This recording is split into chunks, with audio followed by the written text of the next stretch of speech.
ছাত্ৰ-ছাত্ৰীসকল আজিৰ পাঠলৈ তোমালোকক স্বাগতম জনাইছো। আজি আমি আলোচনা কৰিম নৱম আৰু দশম শ্ৰেণীৰ উপযোগী হোৱাকৈ কাৰেক্ট টেন্স ফৰ্ম। ইয়াত আমি আলোচনা কৰিম দশম শ্ৰেণীৰ SSLC পৰীক্ষাৰ বিভিন্ন চনৰ বিভিন্ন প্ৰশ্ন কাকতৰ কাৰেক্ট টেন্স ফৰ্মৰ প্ৰশ্ন উত্তৰসমূহ। আমি সপ্তম, অষ্টম, নৱম, দশম এই গোটেইকেইটা শ্ৰেণীতে টেন্স সম্পৰ্কে পঢ়িছো। গতিকে টেন্স সম্পৰ্কে আমাৰ ধাৰণা আছে আৰু নৱম আৰু দশম শ্ৰেণীত বিশেষকৈ টেন্স সম্পৰ্কে বহলকৈ পঢ়িবলৈ আমি পাওঁ। ইংৰাজী ভাষাটো শুদ্ধকৈ কোৱা আৰু লিখাৰ ক্ষেত্ৰত টেন্স আটাইতকৈ আৱশ্যকীয়, আটাইতকৈ জৰুৰী। গতিকে আমি এই টেন্স ফৰ্মৰে কাৰেক্ট টেন্স কৰাৰ কিছুমান প্ৰশ্ন উত্তৰ ইয়াত আলোচনা কৰিম। আমি আজি প্ৰথমতে আলোচনা কৰিবলৈ লৈছো 1998 চনৰ প্ৰশ্নসমূহ। গতিকে প্ৰথম প্ৰশ্নটো আমি লিখি লৈছো। প্ৰথম প্ৰশ্নটো চাই যাবা। প্ৰথম প্ৰশ্নটো আছে When he entered my room, I write a letter. অৰ্থাৎ ইয়াৰ যদি অসমীয়া ভাঙনি আমি কৰোঁ তেন্তে আমি পাম যেতিয়া, when মানে যেতিয়া, he entered, enter মানে আমি জানো enter মানে হ'ল প্ৰৱেশ কৰা, আৰু ইয়াত আছে enterৰ past form অৰ্থাৎ subject plus verb to, verb to মানে ভাৰ্বৰ past formটো, আৰু গতিকে এইটো simple past tenseত আছে। কিহত আছে? simple past tenseত। এতিয়া বাক্যটো আমি কম যেতিয়া সি মোৰ ৰুমত প্ৰৱেশ কৰিছিল বা মোৰ কোঠালিত প্ৰৱেশ কৰিছিল। ৰাইট এ লেটাৰ কি কৰা হৈছিলে? মই এখন চিঠি লিখি আছিলো। আমি এনেকৈ ক'ব লাগিব।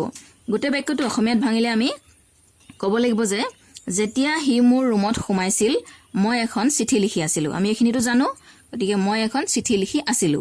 এতিয়া এই যে ক'লো চিঠি লিখি আছিলো, এই চিঠি লিখি আছিলো বাক্যটো কণ্টিনিউয়াছ টেন্স হৈছে, অৰ্থাৎ চলি আছে, কামটো চলি আছিল, নহয় জানো? কামটো চলি আছিল। কেতিয়া চলি আছিল? যেতিয়া সি মোৰ ৰুমত সোমাইছিল, এণ্টাৰ কৰিছিল, তেতিয়া এই কামটো চলি আছিল, অৰ্থাৎ চিঠি লিখা কামটো বন্ধ হোৱা নাছিল। গতিকে আমি ইয়াক লিখিব লাগিব পাষ্ট কণ্টিনিউয়াছত। পাষ্ট কণ্টিনিউয়াছ আমি কেনেকৈ লিখোঁ? পাষ্ট কণ্টিনিউয়াছ আমি লিখোঁ subject plus was were plus verb plus ING।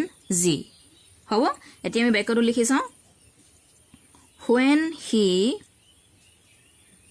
entered my room, subject লিখিম আমি I, তাৰপিছত আহিব was, তাৰপিছত আহিব writeৰ লগত ING, a letter।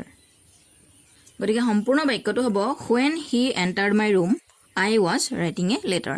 ইয়াত আমি মন কৰিব লাগিব write শব্দটো, write ভাৰ্বটোত শেষত ইৰে শেষ হৈছে, তাত ING যোগ কৰিলে আমি ই অক্ষৰটো উঠাই দিব লাগিব। এবাৰ আমি আহিছোঁ দ্বিতীয় প্ৰশ্নটোলৈ। দ্বিতীয় প্ৰশ্নটো আছে The match start before we reached the field। বাক্যটোত দুটা কাম হৈছে। ইয়াৰে দুটা কামৰ এটা কাম অলপ আগত হৈছে, এটা কাম অকণমান পাছত হৈছে। এতিয়া আমি যদি বাক্যটো অসমীয়াত ভাঙনি কৰি চাওঁ আমি গম পাম কোনটো কাম আগত হৈছে আৰু কোনটো কাম পাছত হৈছে। The match start before we reached the field। Before মানে আমি জানো before মানে আগত বা আগতে। তেতিয়াহ'লে বাক্যটো হ'ব খেলখন আৰম্ভ হৈছিল আমি খেলপথাৰ গৈ পোৱাৰ আগতেই। reach মানে গৈ পোৱা। তেতিয়াহ'লে আমি গম পালোঁ যে আমি গৈ পোৱাৰ আগতেই খেল খেলা কামটো আৰম্ভ হৈ গৈছিল, নহয় জানো? খেল খেলা কামটো আগত হৈছিল, গতিকে এই কামটো প্ৰথমে হৈছিল, এই কামটো ছেকেণ্ডত হৈছিল। এতিয়া ইয়াত দ্বিতীয়তে যিটো কাম হৈছিল উই ৰিচড, কামটো চিম্পল পাষ্ট টেন্সত লিখা আছে। আমি চালে গম পাম ছাবজেক্ট আৰু ভাৰ্বৰ ছেকেণ্ড ফৰ্ম আছে, অৰ্থাৎ পাষ্ট ফৰ্ম ৰিচড আছে, নহয় জানো? ইডি লাগি আছে। গতিকে এই বাক্যখিনি চিম্পল পাষ্ট টেন্সত আছে। তেতিয়াহ'লে যিটো কাম আগত হৈছিল সেই কামটো আমি পাষ্ট পাৰফেক্ট টেন্সত লিখিব লাগিব। কিহত লিখিব লাগিব? Past perfect tense. এতিয়া পাষ্ট পাৰফেক্ট টেন্স কেনেকৈ লিখে? পাষ্ট পাৰফেক্ট টেন্স লিখিবলৈ হ'লে আমাক লাগিব subject plus had plus verb 3। Verb 3 মানে কি আমি বুজি পাইছোঁ নাই? ভাৰ্ব 3 মানে হ'ল এই যে ৰিচ শব্দটো আছে ধৰি লোৱা, ইয়াৰ ছেকেণ্ড ফৰ্মটো হ'ল মানে পাষ্ট ফৰ্ম হ'ল ৰিচড, নহয়নে? আৰু পাষ্ট পাৰ্টিচিপল যিটো হয় সেইটো হ'ল ৰিচড। এই যে পাষ্ট পাৰ্টিচিপল ফৰ্মটো ইয়াকে কোৱা হয় ভাৰ্ব 3 বুলি। তেতিয়াহ'লে ষ্টাৰ্ট শব্দটোৰ ভাৰ্ব 3 আমি কি পাম? ষ্টাৰ্ট পাষ্ট টেন্স হ'লে ষ্টাৰ্টেড, নহয় জানো? ঠিক তেনেকৈ পাষ্ট পাৰ্টিচিপল হ'লে started হয়নে গতিকে ইয়াৰ ভাৰ্ব 3 হ'ব এইটো তেতিয়াহলে বাক্যটো আমি লিখিব লাগিব কি বুলি the maths এটো সাবজেক্ট আছে the maths তাৰ পাছত আমাক লাগিব head তাৰ পাছত আমি লিখিম started নহয়নে তাৰ পাছত before মানে আগত তাৰ পাছত বাকিখিনি একেই we reached the field সম্পূৰ্ণ বাক্যটো হ'ব the match had started before we reached the field ইয়াত যে আমি কাৰেক্ট টেন্স ফৰ্মটো past perfect tense লিখিলো আমি কিয় লিখিলো আমি আকৌ এবাৰ চাই লওঁ এই বাক্যটোত দুটা কাম হৈছে এটা কাম অকনমান আগত হৈছে আৰু এটা কাম অকনমান পিছত হৈছে এতিয়া যেটো কাম অকনমান পাছত হৈছে সেই কামটো past simple pastত লিখি দিয়া আছে we reached যেতিয়া অতীত কালত দুটা কামৰ এটা কাম অকনমান আগত আৰু এটা কাম অকনমান পাছত হয় তেতিয়া সেই পাছত হোৱা কামটো আমি simple past লিখো আৰু যেটো কাম অকনমান আগে হৈছে সেই কামটো আমি past perfect tense লিখো হেহে আমাৰ বাক্যটো এনে ধৰণৰ হৈছে যে the match had started before we reached the field এতিয়া এই যে past perfect বা past continuous এই বাক্যসমূহ লিখিবৰ কাৰণে তোমালোকে টেন্সৰ যিবিলাক ষ্ট্ৰাকচাৰ আছে গাঁথনি আছে এই গাঁথনিবোৰ সম্পূৰ্ণকৈ জানিব লাগিব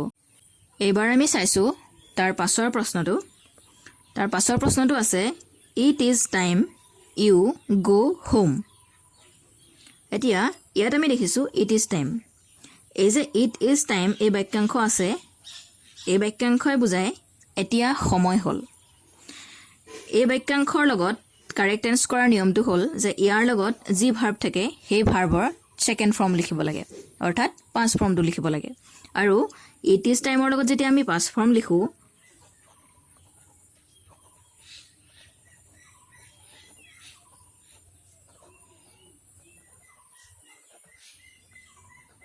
past form of the verb আমি যেতিয়া লিখো তেতিয়া ই বুজায় you should কৰা উচিত বা should to হল উচিত তুমি কৰা উচিত it is time you আমি past tense যদি লিখো কি হ'ব উত্তৰটো it is time you past লিখিলে went হৈ যাব go to went home আৰু it is time ৰ লগত সদায় ভাৰ্বৰ past form লিখিব লাগে আৰু এই বাক্যতে বুজাব তোমাৰ ঘৰলৈ যোৱাৰ সময় হল নাইবা তুমি এতিয়া ঘৰলৈ যোৱা উচিত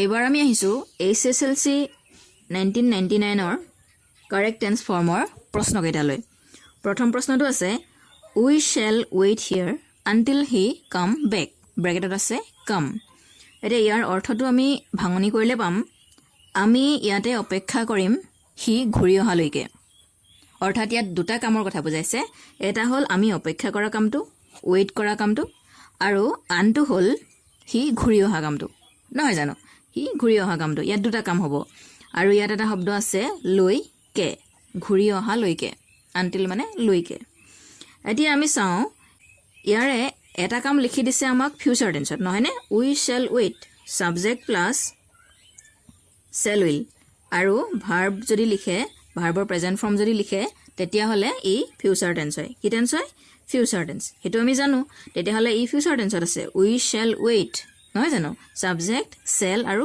ভাৰ্ব গতিকে ই ফিউচাৰ টেন্সত আছে আৰু বাকিখিনি এতিয়া কি লিখিম আমি যেহেতু এই বাক্যটোত ঘটা দুটা কামৰ এটা কামো বৰ্তমানলৈকে হোৱা নাই আমি অপেক্ষা কৰিম আৰু হি ঘূৰি অহালৈকে অৰ্থাৎ হি বৰ্তমানলৈকে ঘূৰি অহা নাই আৰু আমিও অপেক্ষা কৰা নাই গতিকে দুটা কাম হোৱা নাই হেয়েহে ইয়াৰ এটা কাম যদি ফিউচাৰ টেন্সত লিখি দিছে বাকিখিনি আমি সিম্পল প্ৰেজেন্ট টেন্সত লিখিব লাগিব হ'ব গতিকে বাক্যটো হ'ব আমাৰ we shall wait here until he কামটো কি হৈ যাব comes back ঠিক আছে এটো হ'ব ইয়াৰ উত্তৰ এতিয়া এই কামটো যে কামছ হৈ গল এটো সকে তোমালোকে জানা তোমালোকে পঢ়িছা থাৰ্ড পাৰসন সিঙ্গুলাৰ নাম্বাৰ আৰু প্ৰেজেন্ট টেন্সত ভাৰ্বৰ পাছত s বা es এটা আমি যোগ কৰিব লাগে হ'বনে গতিকে বাক্যটো হ'ব we shall wait here until he comes back simple present tense লিখিবৰ কাৰণে only subject and ভাৰ্বৰ প্ৰেজেন্ট ফৰ্ম হে কাৰণে আমি he come লিখিছো পাছৰ প্ৰশ্নটো আছে when he came in I write a letter. ব্ৰেকেটৰ ভিতৰত আমি দেখিছোঁ write. এতিয়া বাক্যটোৰ অসমীয়া ভাঙনি কৰিলে আমি আকৌ পাম when he came in. সি যেতিয়া আহিছিল. I write a letter.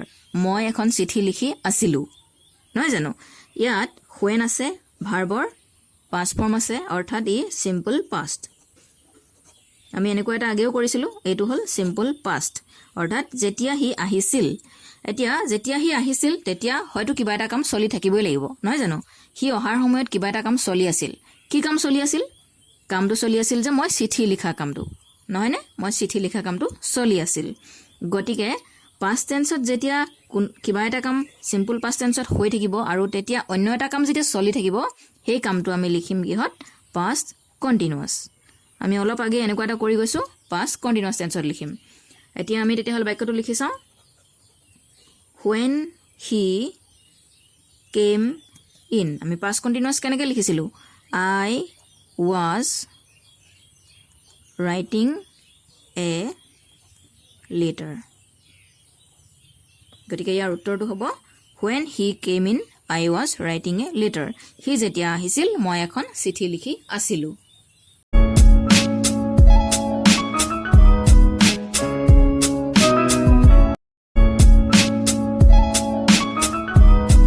আজিৰ আলোচনা ইমানতে সামৰিছোঁ. পৰৱৰ্তী প্ৰশ্ন উত্তৰসমূহৰ সৈতে পৰৱৰ্তী ভিডিঅ'সমূহত তোমালোকক আকৌ লগ পাম.